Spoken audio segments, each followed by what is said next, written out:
Hello everyone and welcome back to Codeman Movies.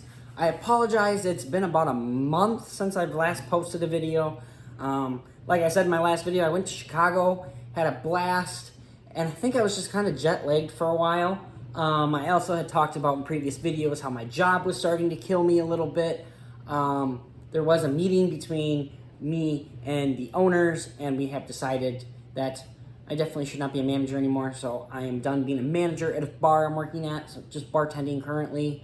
But now I'm just kind of looking to figure out what I'm going to do with my life, because I can't be a bartender the rest of my life.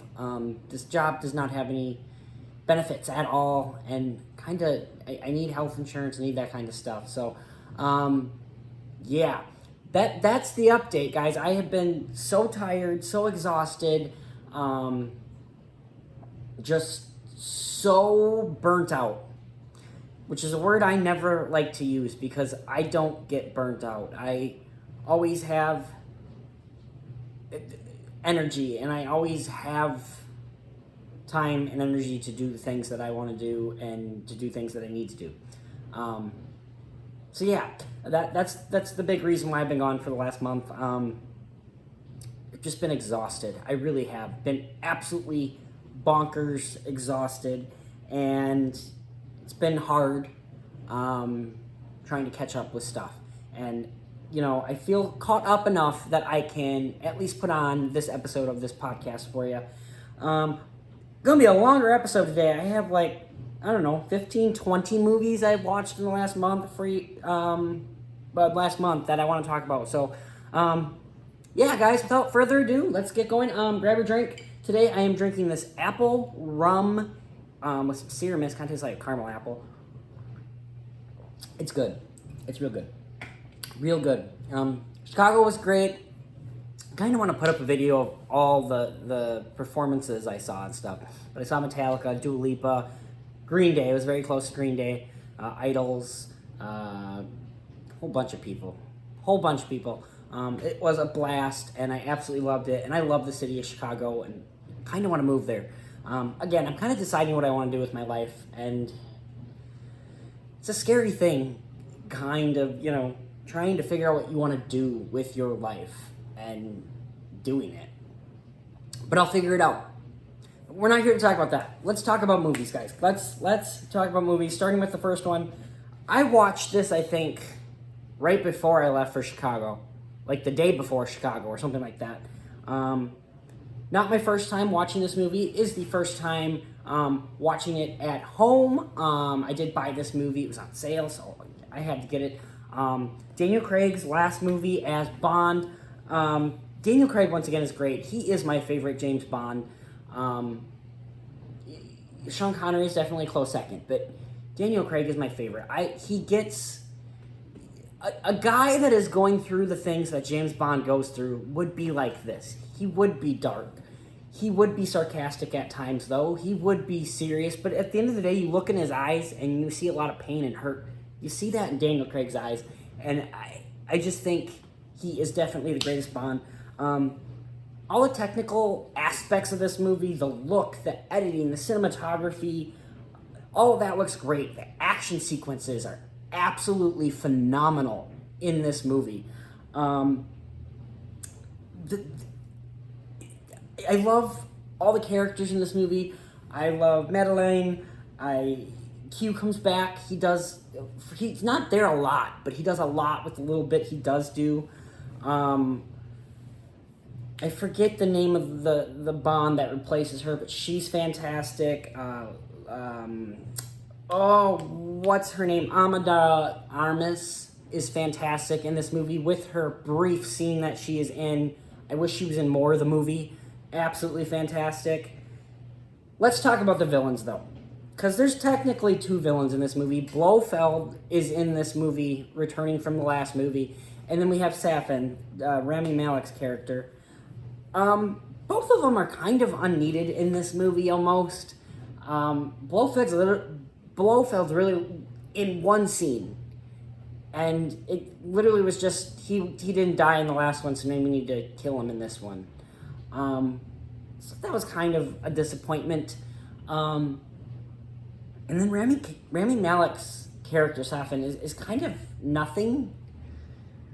He just wants to be evil, kind of. I mean, kind of get his backstory and stuff, but it's just, kind of doesn't do much.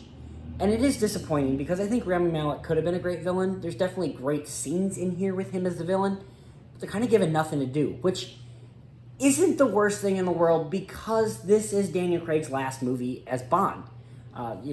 Some spoilers. I usually spoil movies quite a bit unless they're absolutely brand new. But Bond dies in this one, and some people hated that. I personally loved it because if you look at his character arc from all 5 movies, it kind of was leading up to this, and it was kind of necessary, and this entire last movie really is about Bond. This movie doesn't care about the side characters as much. It doesn't care about the villains. It cares about Bond. It cares about giving Daniel Craig a great send-off. And I think this movie does a great job of doing that. Yeah, would I have liked a little bit more with the villain? Yes, but it's fine. I can forgive it. It just bugs me every time I watch the movie. This movie also does not feel like a 3-hour-long movie. This is like a 2-hour, 45-minute movie. Does not feel it at all. It goes very quick. The pacing is great in this movie. And I think that helps with the action sequences. This is also an action movie, and it is a great action movie. There's a lot of great action sequences in this movie. And I really do thoroughly enjoy this movie.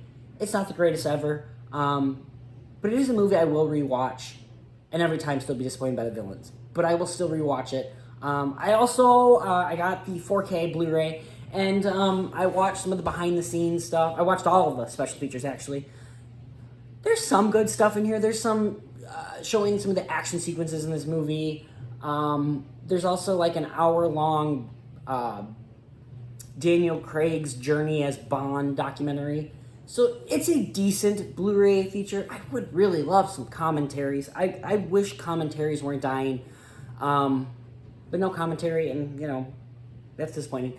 And then there's just some other little 5-10 minute ones that kind of forgettable. I don't remember much about them. I think maybe it was one with music or something like that. But the really 2 good ones were talking about the action sequences and doing the Becoming Bond documentary.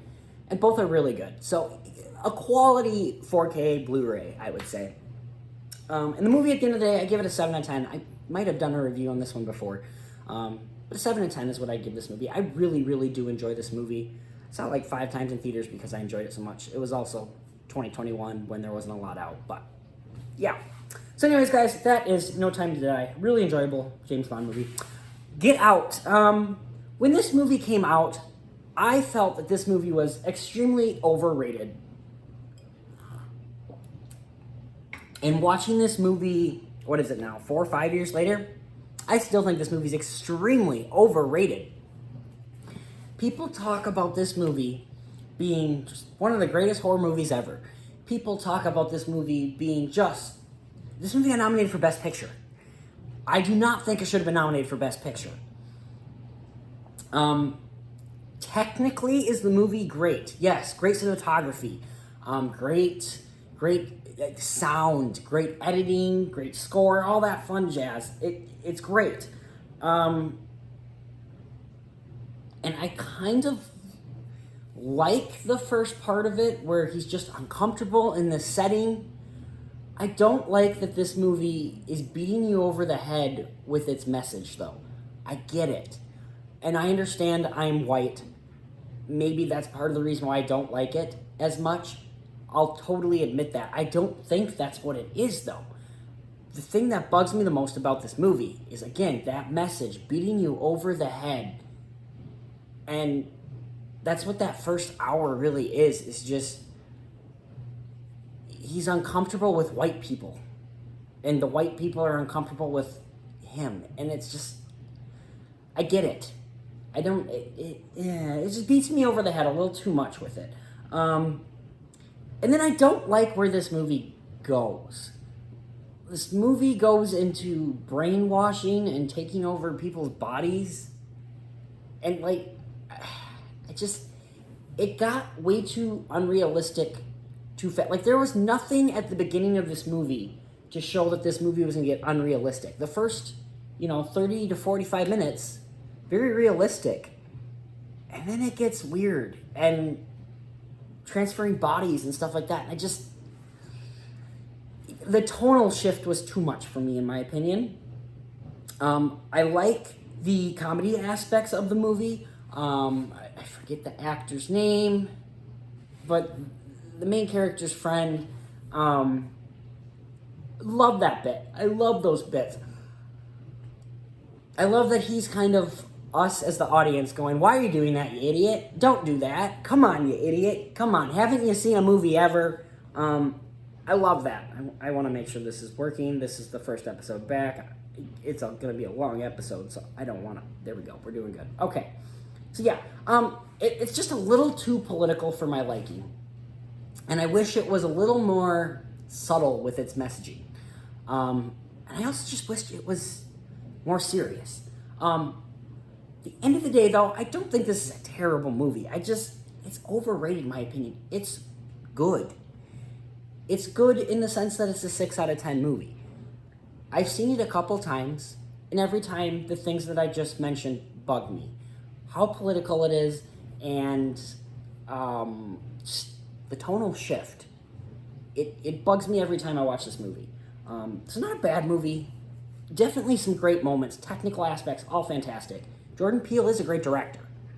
I just don't love how political this movie got. So that's Get Out. Oh, I went too far. Next up, guys, I watched Us. This was the week before Nope opened. So that's why I was watching Jordan Peele movies. Us. I enjoy this movie a lot more than I do Get Out. This movie has a fantastic opening, in my opinion. Which, you know what? I didn't talk about Get Out's opening. Get Out has a fantastic opening, too. Jordan Peele knows how to open a movie. Us has a great opening as well. I keep pointing down at my computer. Us has a great opening. It's right there. I keep doing that. I apologize. And again, going back to what Get Out was, this movie is so technically fantastic. The editing, the score. I love the score in this movie, actually. It's absolutely brilliant. All the technical aspects, the editing, sound mixing, all that fun jazz. That's all great in this movie. I love the family dynamic in this movie, the brother and sister relationship, the wife and husband relationship. I love the PTSD of the mother and just how this one event in her childhood kind of affected her for the rest of her life. And you the twist at the end really shows why that just really messed her up. And I love that. All the doppelganger acting in this movie is absolutely stellar. Lupita Nyong'o absolutely killed it in this movie. Winston Duke was absolutely fantastic. Just all the doppelganger stuff is great. And I love that it's not really, it's kind of a twist. It is a twist at the end that you get, but it's very subtle twist. It's just, they switch places. It's nothing too crazy. It's not I see dead people. It's just they switch places. And I love how they don't actually really say it. They show that, they switch places, she smiles, end of the movie. I love that. And I just love that little twist explains so much of the movie. It explains why the mom acts the way she does, why the doppelganger acts the way she does. I love that little twist. Great soundtrack again, great score, absolutely love that. It does get political at times, but this is a movie that I think does a great job of being political while not being too political. And it's kind of similar political crap as Get Out, and I just think this movie does it so much better. I think Us does such a better job of balancing this racial, political stuff that Jordan Peele likes to do in his movies. There's a couple moments that do bug me in this movie, though. There's a lot of explanation at times, like right before that final battle sequence. It's like a villain just explaining why they're doing what they're doing, and I didn't love that. But at the end of the day, this is a really enjoyable movie. I love this horror movie. This is a movie that I probably watch every October for like the rest of my life, because it is such a great little horror movie and just has some great sequences. I love Us. Us, I'm going to give an 8 out of 10. I really, really, really enjoy Us. The more and more I watch this movie, the more and more I enjoy it, honestly. It is such a phenomenal little horror movie, and I love Us. I know not everyone does. This guy does, though. All right. Next up is the movie Frogs. So I was talking to a coworker, and they were talking to me about movies that I haven't seen that are dumb or something like. I don't know how we got into the subject of this movie, but they gave me a copy of this movie. They said, "Cody, watch this movie. It's dumb, but it's also hilarious and awesome." So I watched it. It has Sam Elliott in it. Very early Sam Elliott, to the point I couldn't tell which character he was with. Oh, he's the main character. Awesome. Thanks, IMDb. This movie is very dumb. This movie is literally all the exact same thing. It's stupid and over the top. Feels a lot longer than it is. But this movie is literally just shots of frogs and snakes and bugs and lizards and other stuff. And then you see a character walking through the woods, or in a boat, or in the water, and they're looking around. And then you see more shots of bugs and frogs.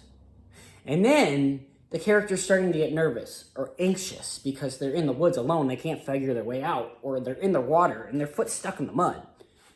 And then there's more shots of bugs and frogs and snakes, whatever else. And then the character's really getting worried and they start crying and screaming, "Help, help, help, help." And then there's frog or alligator or snake or whatever coming closer. And then more screaming. And then bug shots. And then person dead with frog, bug, snake, whatever on them. And that's the movie. This movie starts with like 5 characters. All 5 slowly go out, basically, is what it is. This is a really dumb movie. And it's also hilarious because it's over the top. Because, I mean, like, woman's literally walking through and it's going, there's a cobweb in my hair. Shot of spiders.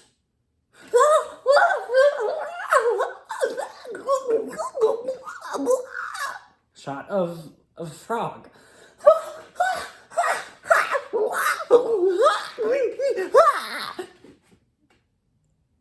And then shot of frog.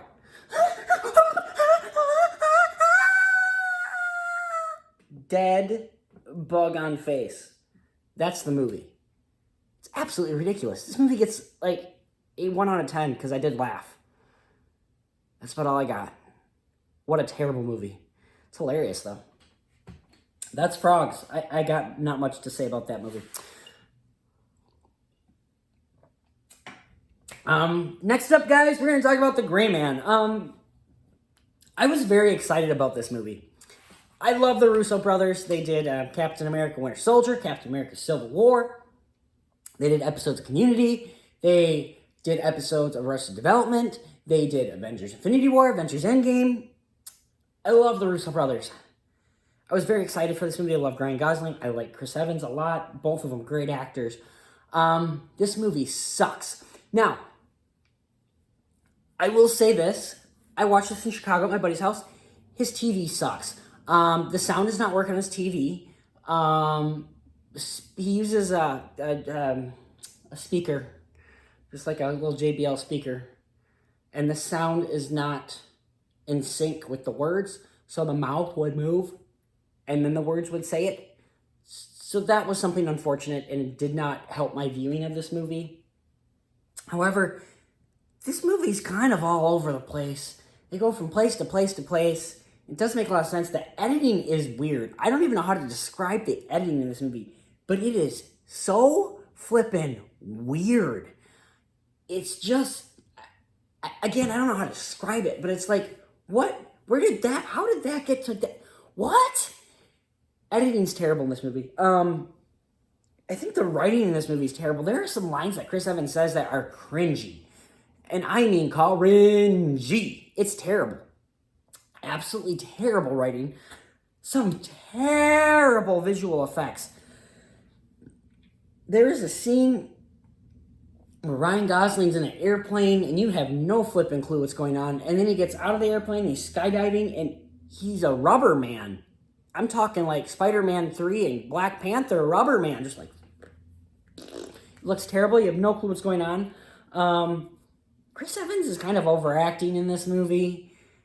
He's trying too hard to be the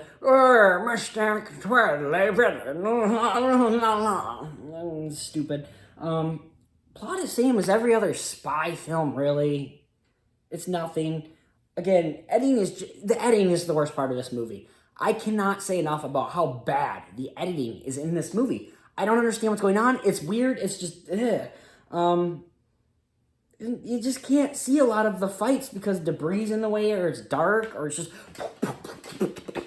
like, it just goes to show you, I guess, how much the Marvel movies, there's so many people behind the scenes doing stuff. It's not, the directors are a very important part, don't get me wrong, but there's a lot of help behind the scenes.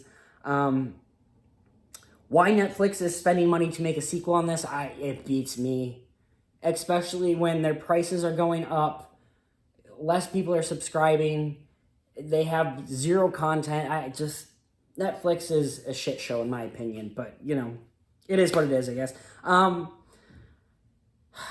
I'm gonna give this movie like a 3 out of 10. It's not good. It really isn't. There's some okay action sequences. There's some, I can't say there's good technical aspects, I guess. There's some good camera angles, I guess. Camera movements. Acting's all right, but this movie sucks. 3 out of 10. It's a bad movie, guys. This is such a bad movie. It really is. Yeah. God, editing. The editing. Just watch 20 minutes of this movie. Even less. 10, 15 minutes. You'll see what I mean by the editing. It's weird. Next up, guys, is Nope. I am a crazy person because only a crazy person goes to the movies on vacation. But this guy does. Every time I go on vacation, I go to the movies. I want to experience a new movie theater. I went to an AMC because I have A-list. And it was kind of a cool A-list in Chicago. You walk in, and the ticket booth's there. And then you go up, you give the guy a ticket, you go up the escalators, and that's where concessions and where the theater is. So it's like a 2-floor theater. It was really cool. I also saw this in Adobe, which I've only seen like maybe 1 or 2 Adobe movies. So it was a good experience to do this. And I gotta say, I love Adobe. Absolutely love Adobe. It's great to feel the sound. Great big picture, all that fun jazz. It's great. So I went and saw Nope. I was really excited for this one. Like I said, I really enjoyed Us. I like Get Out. And this movie just kind of felt very Jawsy mixed with like First Encounters kind of thing. Very Spielberg feeling. So I was very excited. This movie, like Jordan Peele's other 2 movies, has an amazing opening. Such a fantastic opening. And then the movie kind of gets into Daniel Kaluuya's character and Keke Palmer's character. And they're interesting enough. And then the movie just kind of does stuff for the next hour. Gives us a lot of this and that. There is this side plot with a chimpanzee, that's all I'll say. It doesn't need to be in the movie, really. I get why it's there. I get what they're trying to say with that, but it doesn't need to be there. And nothing really happens in this movie for about the first hour. It's a 2 hour, like 10-minute movie. And the first hour, nothing happens, really. It's kind of boring. And so this AMC had recliner seats, and the armrest can go up. So you can literally lay down. And I laid down at some point in this movie and kind of just started watching it. And I definitely dozed off for like, it was not a very long time. It was maybe 5 minutes. But it was 5 minutes right before it got good. So I'm glad I took that power nap, because this movie was very boring for that first hour. Yeah, but then the second hour picks up and it gets better. There's some weird characters in this movie that I don't like. Everyone really likes this one character from this store that comes and helps them with cameras. I think it's a stupid character and doesn't need to be in the movie. There's some weird paparazzi character that comes in a motorcycle that's really dumb. A weird, like, filmmaker using IMAX camera that I get. I like that character. I understand why he's there, and that one can stay, in my opinion. At the end of the day, though, this movie's kind of just underwhelming. Not a lot happens, and when it does happen, it's great. This is another movie by Jordan Peele. This is the same as Get Out for me. It's like, eh. And this one, thankfully, again, it's political, but it's not overly political. This movie is more like the political aspect of Us. But this movie's as good as Get Out. And that's why I'm giving it the same grade as Get Out. It's a 6 out of 10 for me. It's just kind of bland and boring, and I'm not going to say bland. It looks nice. All the technical aspects, again, are great. It was kind of boring and nothing really happens. Again, it got a lot better in the second half, but not enough to make me love this movie. I don't know that I ever want to watch this movie again. I really don't. Maybe I'll buy this on I don't think I'd buy this on Black Friday even. Honestly, I don't know that I would own this movie. I own Get Out. It was a Black Friday purchase. I think it was $5. I don't think I want to own this one. It's so boring. I don't see myself ever watching this movie again. So that is Nope for you. Uh-oh, did I miss one? I think I missed one. Guys, I missed a movie. One movie we're going to talk about that I don't have a poster for. Or at least, maybe not. We'll come back to that one. Hold on. Well, no, I want to do it in the order that I did it. Because I also watched this movie in Chicago. We watched it for a film club group. And yeah, we watched this. I believe I watched this right before Lollapalooza one day. And it's WALL-E. Now, WALL-E has been a Disney Pixar movie that I really find overrated. I find boring. And again, it was a movie that is way too political. And it hits you over the head with this message. And I hated it. I only watched it one other time. And that's right when it came out, 2009, I think. And I remember just not enjoying it. So watching it now as an adult, because at that point I watched it, I was freshman in high school? Watching it as an adult now. I enjoyed this movie a lot more. I still find it extremely overrated. WALL-E and Eve are great characters. I love how they can't really speak. They're robots. I love the love story between them. It's beautiful. It's cute. It's heartwarming. I love that this is a silent film. And then that second half kind of picks up, and humans are put into the movie, and they're all talking, and then the movie's not a silent film, and it becomes this beat you over the head with this message that, guys, we can't be fat, lazy people. We need to exercise. We need to do stuff. We need to take care of our planet. And it just felt way too on the nose and unneeded. I don't understand why we even needed human characters in this movie. I would love a silent film, Pixar film, with Eve and WALL-E. I think it could have been a great movie. I wish we could see a sequel to this where that's all it was. And I think I would enjoy this movie a lot more. It's not my favorite Pixar film at all. Heck, I don't even see myself watching this again anytime soon.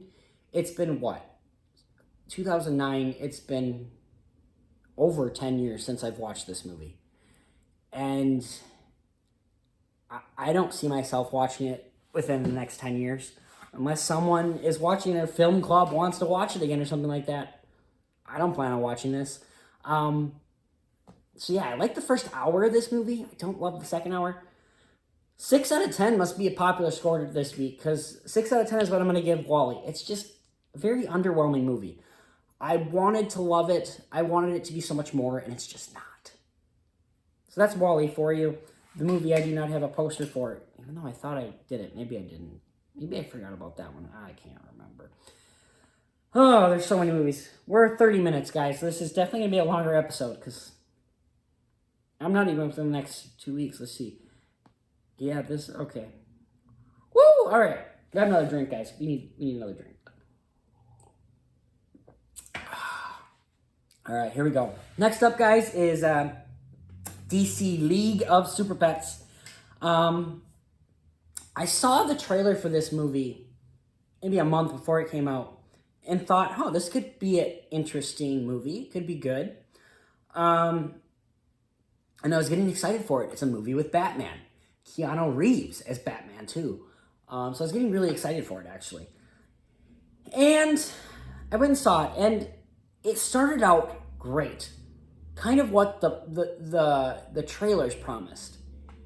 And then the movie gets very cliche, and it's just your typical superhero loses powers and meets up with some losers and finds out, hey, they're not losers.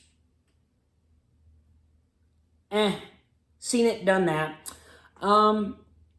Batman is the best in this movie. Keanu Reeves does such a great job in this movie, and I absolutely love Batman in this movie. I am biased, though, so, take that as you will. The turtle is great in this movie. Holy cow, this movie is kind of inappropriate towards kids sometimes. That frog swears, and yes, they bleep it out, but that frog says fuck. Wow. This frog also talks about using drugs, weed. I think there was a coke reference. I mean, wow. Wow. Although it is wow, that turtle is a great character. It's my second favorite character. I mean, it's tied with Batman with how great that turtle character is. Wow, is that a great character. It's got a lot of adult humor. If you're an overprotected parent, the way my parents were, they would not allow me to watch this movie. It's a little too inappropriate. I will say that. Very unexpected as far as the humor goes. But the movie itself is just very cliche, and I enjoyed it, but I don't remember much that even happened in it. Great post-credit scene with, well, I won't even spoil it. This movie's still in theaters. Great post-credit scene. I'll say that. There's 2 post-credit scenes, I think. If I remember correctly. I don't even remember that anymore. But, this movie's just I'll give it a 6 out of 10. Again, 6 out of 10. It's the thing of the day, guys. It's also the score of the next one, but you already knew that because we've talked about this movie before. Guys, it's Doctor Strange Multiverse of Madness. Why did I watch this movie again? Because I've talked about this movie quite a few times on this podcast already, and how I really just thought it was underwhelming and just not that good. So why did I watch it? I watched it because it has the IMAX sequences on Disney+. I did not realize that this entire movie, though, was filmed in IMAX. Or if it wasn't entirely filmed in IMAX, that they chose to put it in IMAX format on Disney+. Because this entire movie is in IMAX on Disney+. Which is interesting, meaning that it's the third movie ever to be filmed entirely in IMAX, because Avengers Endgame and Infinity War, the first 2. I don't know. I think I did some research on this, and I don't remember what... It was very vague. It didn't actually say if it was filmed entirely with IMAX cameras or what. But, yeah, guys, this movie's just very disappointing. I'm not even going to go over it again. I hate what they did with Wanda. I absolutely hate what they did with Wanda. There's no multiverse in this, really. They go to one multiverse. They go to nothing. There's elements of this movie that I absolutely love. The movie itself just kind of sucked. And huge disappointment. Just a huge disappointment. That trailer for Black Panther 2 looked good. I didn't love Black Panther 1. I like it a lot, but I don't love it. Let's see what happens in November, I guess. I am also watching She-Hulk. I watched that first episode of She-Hulk. I really, really dug that first episode of She-Hulk.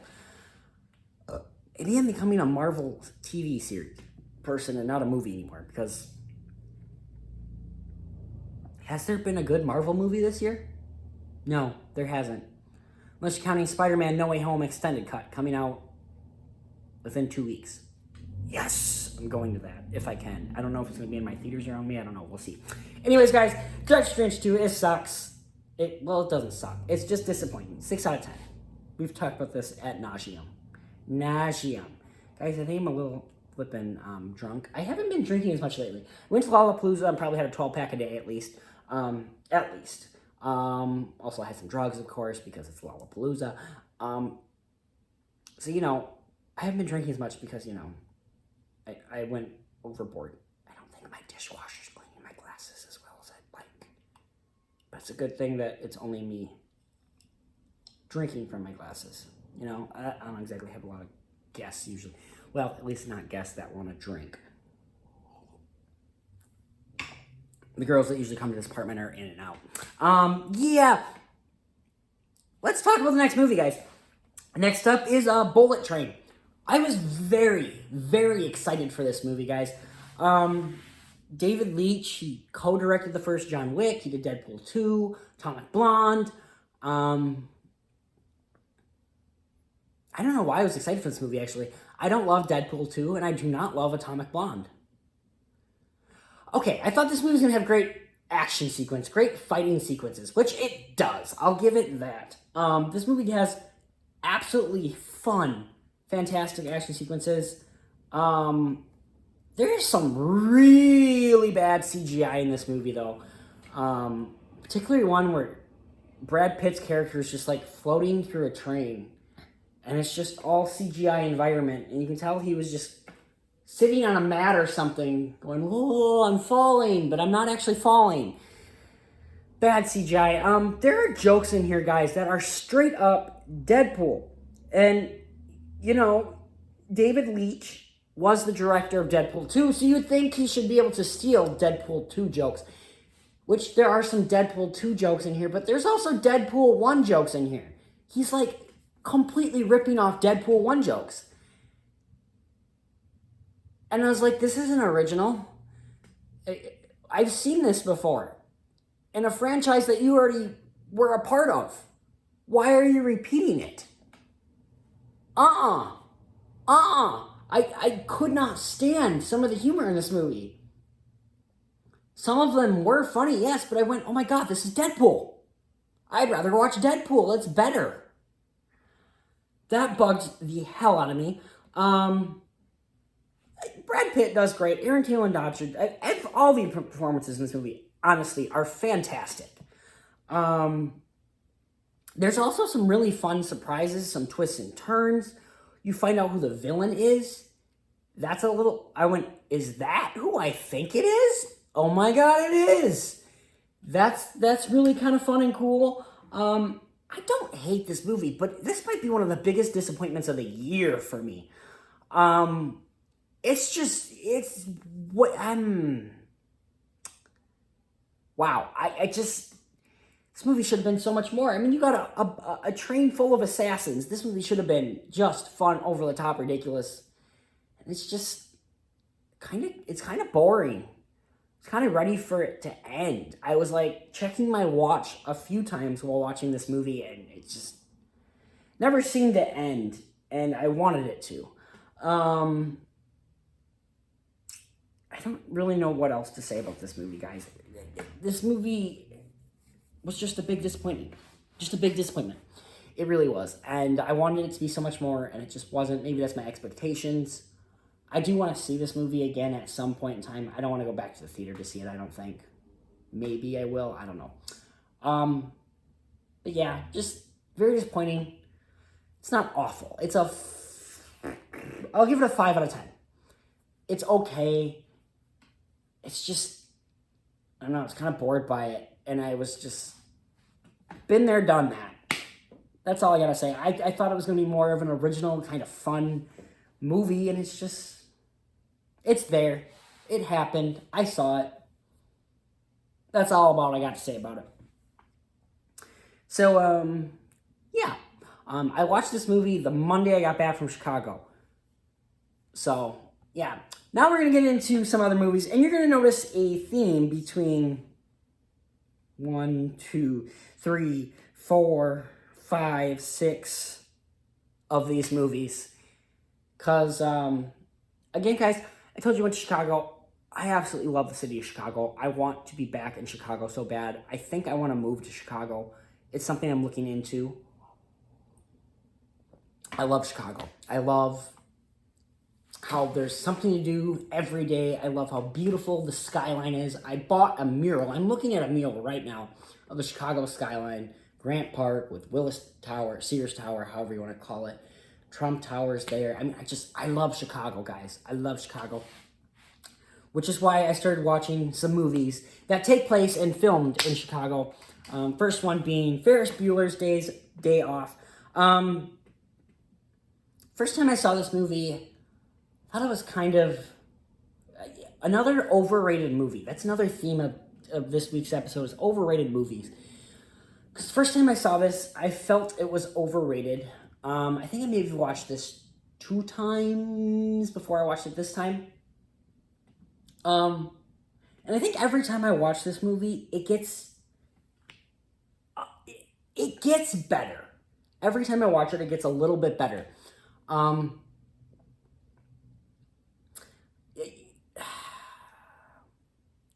kind of want to figure out how I want to talk about this movie. Let's talk more about the positives of this movie first. First of all, I love some of the humor in this movie. The roll call the teacher's doing, everything with the teachers is great. We'll get into the negatives about that in a second, though. Anyways, I love everything with the teachers. That scene where it's like, and this means it is anybody, molecular, and molecular is the sign, blah, blah, blah, blah, blah, blah, anybody, blah, blah, blah. I love that scene. I was dying laughing.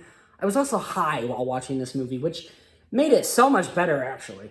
Had an edible from Chicago. Absolutely was having a blast watching this movie and just laughing my ass off. There's some great humor in this movie. I love that this is an adventure movie that it doesn't have high stakes. The world is not ending. It's just 3 people ditching school and having a fun day in the city of Chicago. I love that. And it also helps that I just went to Chicago and kind of did a lot of these things. In this movie, Ferris and his friends go to Sears Tower, Willis Tower, whatever you want to call it. They go to a museum. They walk the streets of Chicago. And they do just have an adventurous day. There was one day I went to Willis Tower, Sears Tower, whatever you want to call it. And then I went to the museum. And I kind of felt like Ferris Bueller, and it was great. So I do love that. I love all the characters. Ferris is, well, he's kind of a turd. He's a great character. His girlfriend's great. You know, she's a fun, go with the flow kind of girl. Cameron is an anxiety-filled person, but I'm one of those people, honestly. I think I relate mostly to Cameron in this movie. And I like that. I love their arcs. I love that we see why Cameron is the way he is. Again, I feel very similar to that. I don't want this to be a depressing podcast. So I'm not going to talk so much about my childhood, but I definitely feel for Cameron and relate to him and have very similar kind of things that Cameron feels and goes through. So I really relate to Cameron in this movie. And again, I love the adventure. I love to go to Willis Tower. I love the scene where they're putting their foreheads on the glass and just looking down. They're in the tallest building of the world at the time. And Willis Tower was so great. I did go. Hold on. Let me grab something. It's right over here. I'm going to turn my watch to make sure that I'm still here. But I did go, went to the ledge. It was an awesome day. I absolutely love Willis Tower. And I did stand in the spot where Ferris and Cameron stood, and it was just a very happy moment. Yeah, I absolutely love Chicago. I've just fallen in love with Chicago, guys, and that's why I've been watching some Chicago movies, which kind of gets to be the theme of the last few weeks here, because lots of Chicago movies coming up. Ferris Bueller is not the last one. But yeah, so getting into some of the negatives of this movie, guys. This movie is definitely unrealistic at times. Just Ferris, like, getting into the parade and just the entire everything is just, woo, going along with it. Like, no, I don't know, I believe that. And then just time frame, some of this stuff, how he gets out of class, all these elaborate things. There's no way he had the time to plan all this and crap. It just, there's some unrealistic stuff. It doesn't take me out of the movie necessarily, but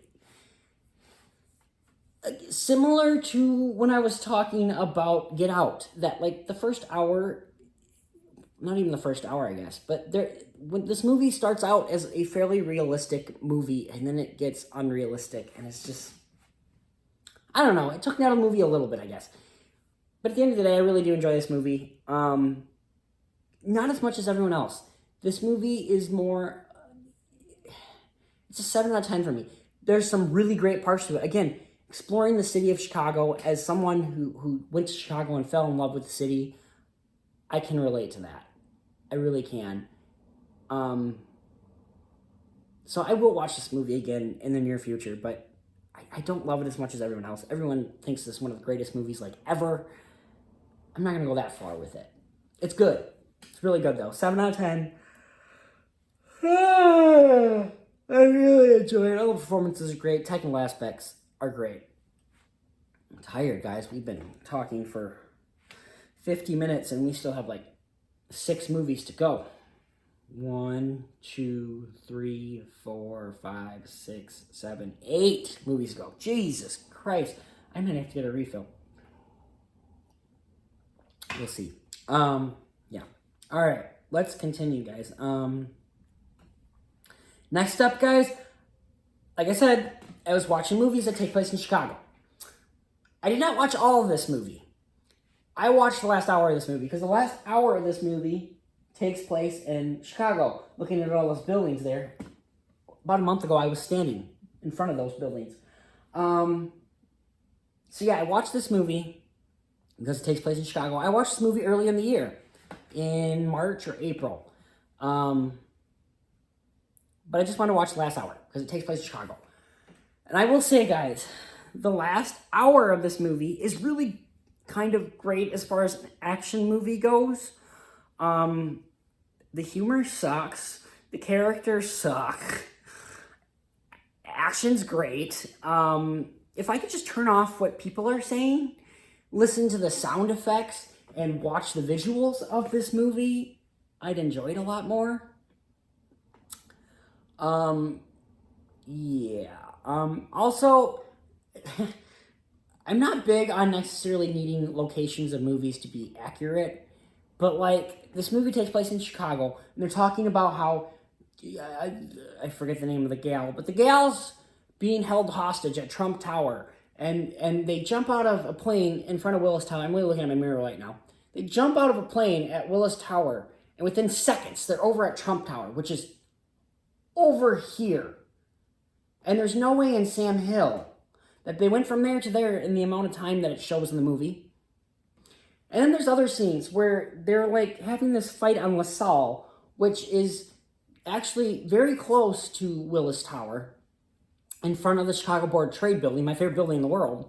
Picture at the beginning of the podcast that I always have, me going, oh, yeah, that's that building, which is not anywhere near Trump Tower, but they're, like, looking over by Trump Tower going, whoa, that's going on that street. No, it's not. That street's, like, freaking 15, 20 blocks that way. It makes no sense. So that bugged me a little bit. But I understand that there's only certain roads you can shut down, blah, blah, blah, blah, when it comes to filming and all that fun jazz. Transformers 3 has a fun last hour, and I love seeing the city of Chicago and being able to go, hey, I've been there, went in there, saw that, blah, blah, blah, blah. You know, that's cool. That's about all I have to say. I don't remember what I gave this movie. Like, I didn't watch the beginning of this movie, so it's hard to say. The last hour of this movie is like 7 or 8 out of 10 if you take out the freaking people talking. But this movie's probably like a 4. I think I lost another movie again. I did. Guys, another poster I forgot is Source Code. Source Code is another movie that takes place in Chicago. This is a very interesting kind of like science fiction movie. Jake Gyllenhaal's character wakes up on this train, has no clue where he is, who these people are around him. They think he's someone else. And then a bomb goes off, and he's brought to this facility, wakes up in this facility, and they're like, you are in source code, and you need to figure out who the bomber is on this train, because they're going to bomb other trains in Chicago. Or is it other cities too? I can't remember. But anyways, he's in Chicago. He's on a train in Chicago. And this bomb's going to go off, and he needs to figure out who the bomber is, how it's happening, blah, blah, blah, all that fun jazz. This is a really great little science fiction movie. The visuals are absolutely great for as small of a budget the movie had. You don't know a lot about the characters, but you know enough to like the characters and then, dislike other characters. You just get enough to move the plot forward and stay interested. The movie's a tight hour-and-a-half movie. I love the mystery of this movie, even though I don't love...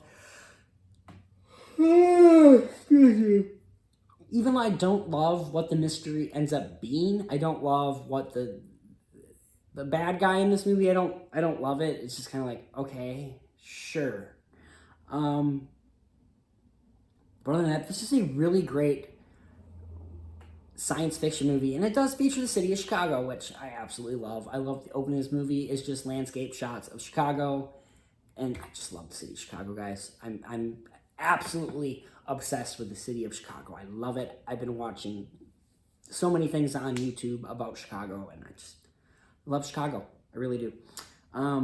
So yeah, guys, Source Code for me is a solid... Oh, what would I give this movie? I'd give this movie an 8 out of 10. I don't love the twist, and there's certain conveniences and such like that happen in this movie. But other than that, I really do enjoy this movie. Source Code is such a great movie. It really is. Next up, guys, Beasts of Southern Wild. This movie we watched in my film club group. It was Creature Week, which this doesn't really have any creatures in it necessarily, but we don't get super picky on it. The guy that picked this movie had never seen it and didn't know what it was really about. This movie is about a daughter and her father struggling with floods in New Orleans, something like that. Is it New Orleans? I think so. Anyways, it's about a family struggling, essentially. There's really not much to talk about with this movie, honestly. It's just a father-daughter movie, and it's a complicated relationship, and people going through a crisis, and this is a very depressing movie, guys. I have this movie on DVD because when it came out in 2012, it was nominated for Best Picture. The girl got nominated for Best Actress, I believe. I don't even think I actually bought this. I think my buddy bought this and I stole it from him. Because we're not friends anymore. We moved out of the house we were living in. And, yeah. I think that's what happened. I don't know. I can't remember. Anyways, guys, this movie's... It's good. It's a good movie. It's so depressing. And it's one I'm just not going to see again for a very long time. I think I saw this movie back in... excuse me, guys. I believe this movie came out in 2011, 2012 or something like that. And I watched it then and I haven't watched it since. This is the first time since. It's been 10 years. I don't plan on watching it for another 10 years unless, someone wants to watch it or something like that. So, I mean, it's a good movie. It really is. I'll give this movie an 8 out of 10. It really is technically a fantastic movie. The relationship is, while complicated, is beautiful, and it is a great movie. just don't want to watch this movie. But it's an 8 out of 10 because it is a good movie. Yeah, that's all I really got to say about that one. Next up, guys, another movie that takes place in Chicago is The Breakup. This movie was directed by Peyton Reed, the guy who does Ant-Man and Ant-Man and the Wasp. I think he's still doing Ant-Man and Quantumanium, too. I remember watching this, I don't know, maybe in high school, and haven't watched it since. It's kind of a forgetful romantic comedy, really. There's some funny moments in this movie. Vince Vaughn and Jennifer Aniston's character, I never would see them getting together in a bajillion years. Especially the first scene, you see how they meet, and it's just like, nope, you don't get together after that. I'm sorry. No way. I do like this movie has real world like relationship issues though. The idea that you break up and you guys won't decide who keeps the apartment, and he gets the living room and she gets the bedroom, that's stupid. But the idea that like at first like she's kind of just saying it to get him to pay attention and he doesn't get it, and it kind of keeps going and going and going. That's something that kind of happens in real life. I feel like, you say something to someone hoping that they'll catch on and they don't. And then you get more passive aggressive and angry and all that. I do enjoy that aspect of this movie. And I do love that this movie's been out forever, but it doesn't have a happy ending necessarily. It has them breaking up and not hating each other, respecting each other, but knowing they can't be together. And I like that. I like that this movie isn't the cliche romantic comedy ending. It's not a terrible movie, but not one I'm going to be watching again anytime soon. Again, I watched it for Chicago. And there's some scenes of Chicago, but not that many that I need to watch it again anytime soon. But it's well directed, well acted. There are some great funny scenes. Great cast in this movie. Jason Bateman's in this movie. Yeah, it's a decent movie. Don't hate it. I do love that it does show relationships, and it shows them in a more real light than I think like a typical romantic comedy would do. So that's that one. Next up, we have The Untouchables. We're getting close to the end, guys, I promise. I'm tired. What time is it? It's 12:03 where I'm at, and I want to make sure this is still going because we're at an hour, 57 minutes. Untouchables, guys, I've never seen this movie before, honestly.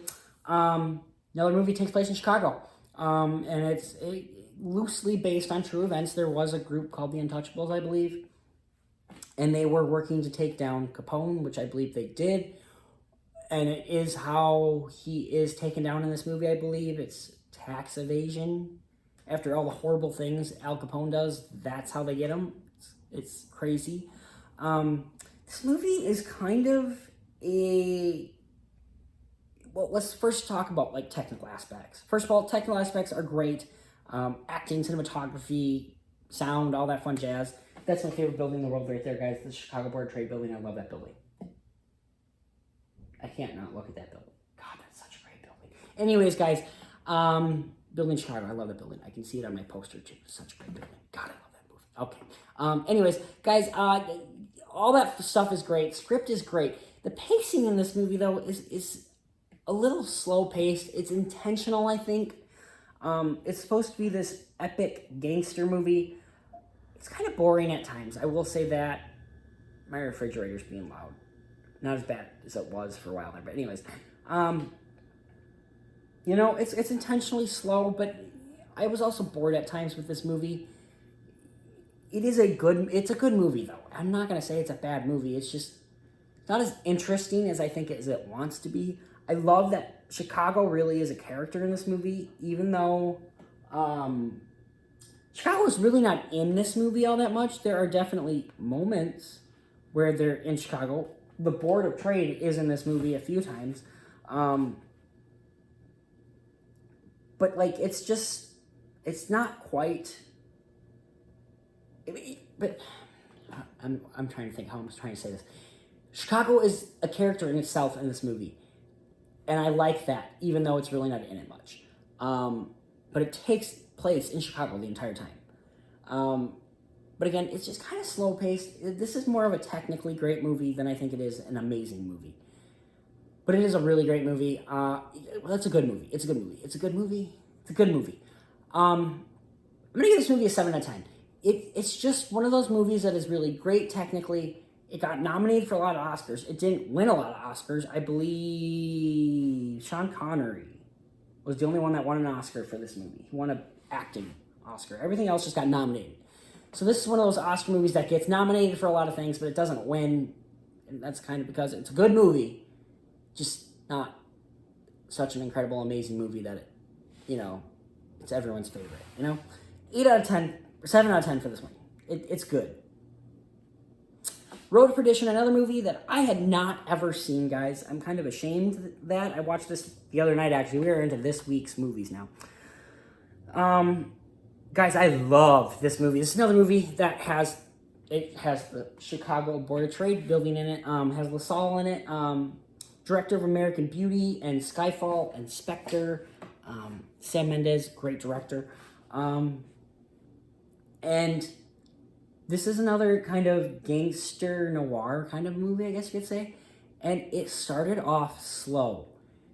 And I didn't love how slow it was, but then when the main thing happens about 15 minutes into the movie, boy, does it get going, and boy, is it great.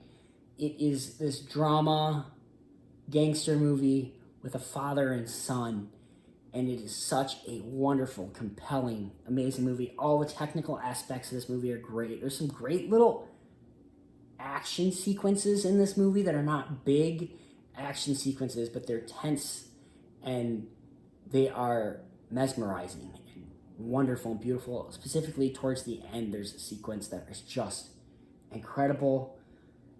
You feel like there's going to be this big happy moment, and then it's not. And it just like that, it ends with that scene that is, oh God, the ending of this movie's been out forever. So just that scene where Tom Hanks is shot by Jude Law's character, and you thought they were going to be in this house and be happy, and you did. Tom Hanks walks into this sunroom basically, and he's looking out, and the entire time you see this little black dot, and you don't realize it's Jude Law's character, and then boom, boom, he dies. And the ending for me was a bit cheesy, but it was almost good cheesy because it kind of set it up. It point earlier on in the movie where Tom Hanks' character is shot, and it doesn't look like he's gonna make it. This boy finds this elderly couple that take him in for a bit while his father gets brought back to health, and they talk about how they never had a child, that they found each other too late in life. So it's kind of perfect that after his father dies, he heads back to this farm with this elderly couple that always wanted a child but couldn't have one, and now they have a young boy that's been through all this stuff, and he kind of just needs a country, quiet life. So it is cheesy, but I also love it. This movie really worked for me. I kind of want to watch this movie again very soon. It is such a phenomenal movie. I can't believe how long it took for me to watch this movie. I love this movie a lot.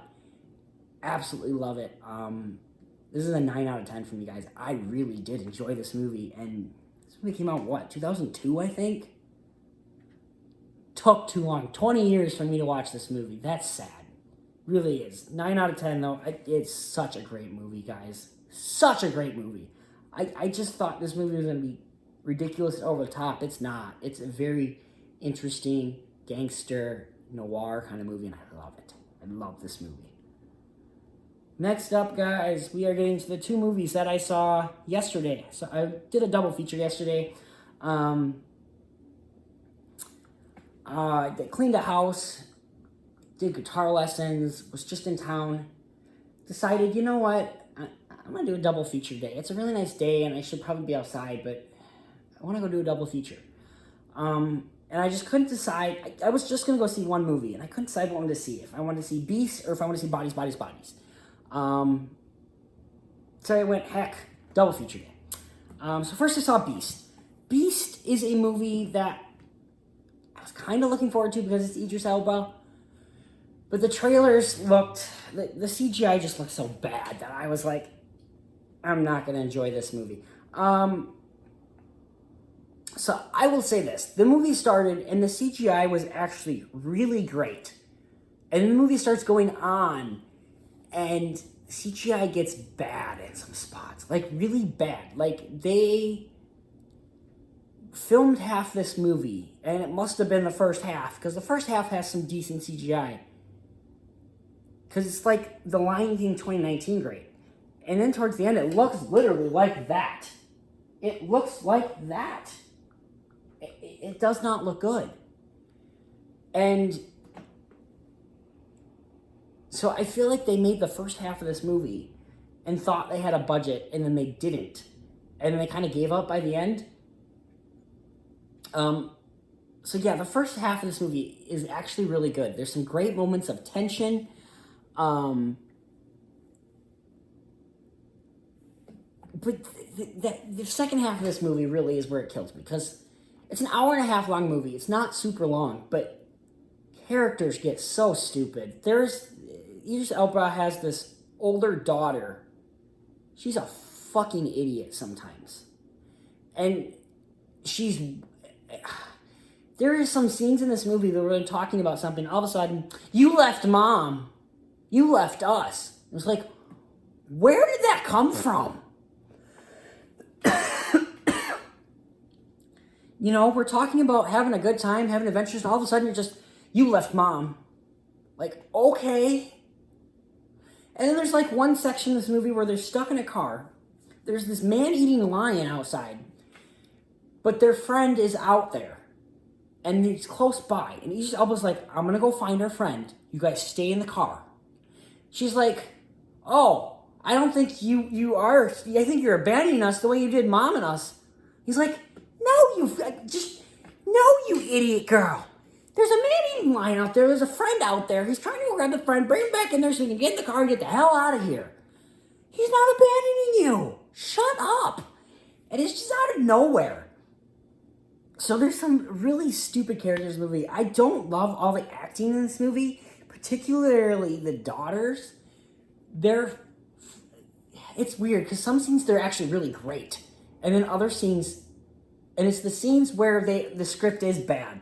Where it's just all of a sudden, you left us for mom. Or you not left us for mom. You left us alone with mom. You just abandoned us. That their acting gets really bad, in my opinion. So maybe even the actors are just like, this is stupid. I can't believe I'm saying this, but I'll say it. I don't know. But there's some dumb moments like that. And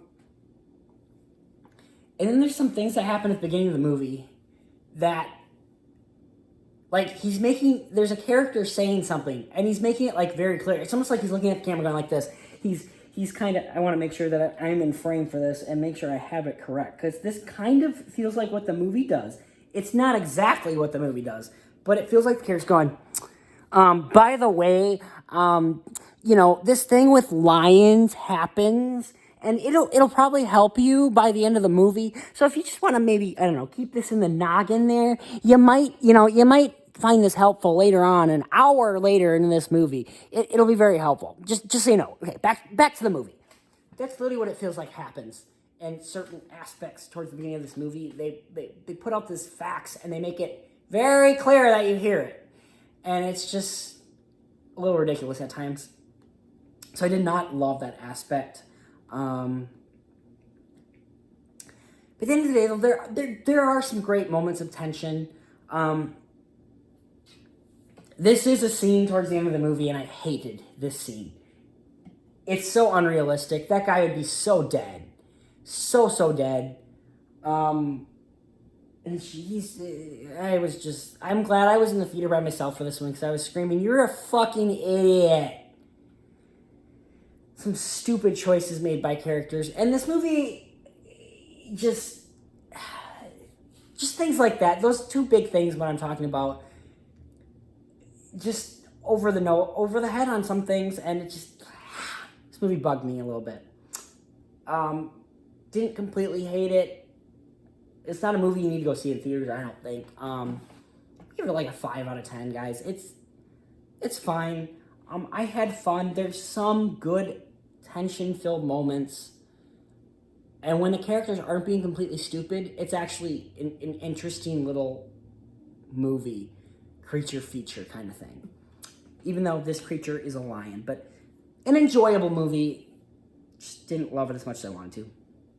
Next up, guys, the last movie I saw this week was Bodies, Bodies, Bodies. My buddy had seen this about a week earlier because he lives in Chicago and he gets movies early.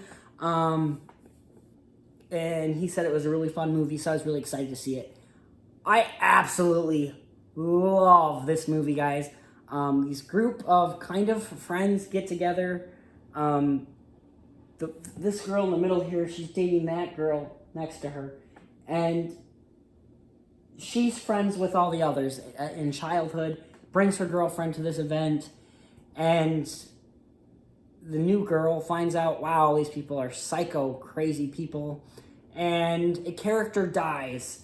And then it becomes a whodunit. It becomes who killed that person, and then another person dies. Oh, you're the killer, you're the killer, you're the killer. And oh my God, guys, this movie has such a great twist at the end that almost isn't a twist.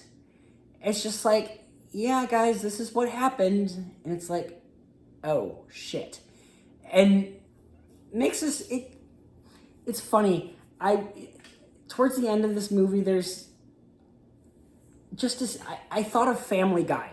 There's an episode in Family Guy where Stewie puts some of the main characters into this machine so that they'll forget who they are. It's a simulation.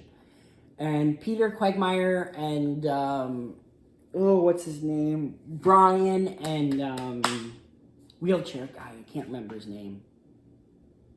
Anyways, they forget who they are. And it shows what they do when they don't know who they are. They try to figure it out. And then it shows at the end, the little end funny thing is Stewie also put Lois and Meg and a couple other female characters in, and they wake up not knowing her, and they're just beating the crap out of each other. This movie has a scene like that. It's just hilarious. When it's funny when we as people don't know what's going on, how much we freak out, and we just need to calm down and relax, and we can maybe realize that it's really nothing. It's an accident. We don't need to freak out. And that's kind of this movie, and it's hilarious. Absolutely hilarious. There's some great moments of comedy, some great moments, though, also of tension. It's not really a horror movie. I'd say it's more of a thriller, but it has some great moments of tension, great mystery aspects. Throughout this entire movie, I went, the main character's killer. I know it. And then I'm like, it's her girlfriend. Oh, no, it's that other girl. It's that girl. It's got to be her. She's sneaky. There's something about her. So many great moments of mystery that I absolutely love in this movie. Some of the characters are a little bit over the top, but it kind of works. They're all these rich kids that like have had drugs at their just right next to them the entire time of their life, and alcohol, and just spoiled brat kids that are going nowhere in life because they're spoiled brats. So it kind of worked in that situation, but man, was this such an enjoyable movie. Another, just like an hour and a half, fun little movie. I don't have a lot of negatives with this movie, besides the fact that some of the characters are just a little over the top, and you stop buying them after a while. That's about it, guys. I'm going to give this movie a 9 out of 10. I love Bodies, Bodies, Bodies, and I kind of want to go see it again. It's such a good movie. Even though I just saw it last night, I want to go see it again. Movies coming out this week, guys, or soon, I think. I think it's coming out this week. 3,000 Years of Longing. This is the next George Miller movie. The guy did Mad Max Fury Road. The first movie since Mad Max Fury Road. It's been almost, it's been 8 years since he's had a movie come out. Very interested in this movie. Another Idris Elba movie. I haven't seen a trailer for this, I don't even think. Just looking at this post, it looks very much Everything Everywhere All at Once. I don't know what it's about. But I'm very excited. It's George Miller. Like 8 out of 10, guys. I don't love all George Miller's movies, so that's why I'm kind of more of an 8 out of 10 for this one, and it just looks like it might be a little too weird, a little too niche. But 3,000 Years of Longing. The Invitation, I know nothing about this movie. What does that say? You are cordially invited to a night your generations in the making. It looks like a shitty August horror movie. 3 out of 10. Because I do like horror movies. And sometimes shit movies are great. And I see boobies. I see cleavage. So, 3 out of 10. The Good Boss. Guys, I have no clue what this movie is. Javier Bardem's in it, though. It looks like it's a foreign film. Spanish. It's also certified fresh on Rotten Tomatoes. Good Boss. I'll give it a 6 out of 10. Again, just these are basically just looking at the posters, guys, because I haven't seen any trailers for this. I know nothing about these. So yeah, that's about it, guys. That has been this week in movies. Guys, I hope you enjoyed this episode back. I've had a little bit to drink today, and now I'm just going back through that's just things about myself that's sad stuff. We don't need to talk. Anyways, guys, and that's dogs that are dead now. All those dogs are dead. Guys, I hope you've had an enjoyable week. Or enjoyable month, since I haven't seen you guys in a whole month. I'm so sorry it's been so while, guys. Like I said, I kind of been going through some stuff. Figuring stuff out, figuring life out, and I'm happy to be back. And I'm thinking next week I'll be back to have another episode for you. Until then, guys, you have an enjoyable week. Have yourself some drinks. Take a look back at old pictures. That's Stella. She's my niece. I love that dog. I haven't seen that dog in like over a year, and I miss that dog. Hi, Stella. She's a good dog. She's a boxer coon hound. Some friends that I'm not friends with anymore. Anyways, guys, you guys have yourself a good week. We're going to end this episode of the show because it's an hour and 20 minutes. That's literally the runtime of some movies. Damn. All right, guys, you have an enjoyable week. We will see you next time. Have a good one. Bye.